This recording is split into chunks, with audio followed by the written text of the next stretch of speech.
part 2 on how to make a simple lookat controller in Houdini. So we have our object rigged, and if you haven't seen that part yet, go to part 1 and you can learn how to do a simple rig.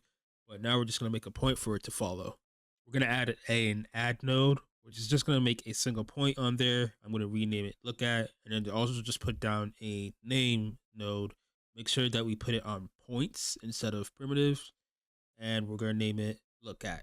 Now you just add a rig doctor, same thing, and we're just going to put a rig pose so we're able to control it later down the line. So let's set up the brain for this lookat constraint, and to do so, we're going to use a rig attribute VOP.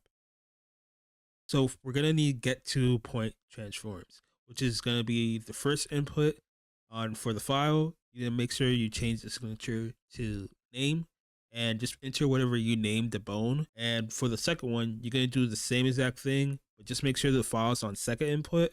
And I just put it onto the look at constraint. We're going to add a look at constraint node, and we're going to take the X form from our first node and put it into X form, and our second into the look at.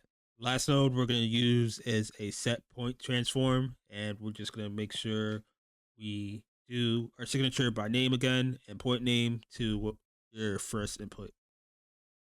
And boom, just like that, we now have a look at controller.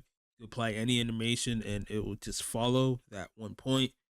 Let me know if you guys liked a little bit longer segmented parts of this, but we learned how to not only rig an object but also make it look at controllers. So I think we got those two things down.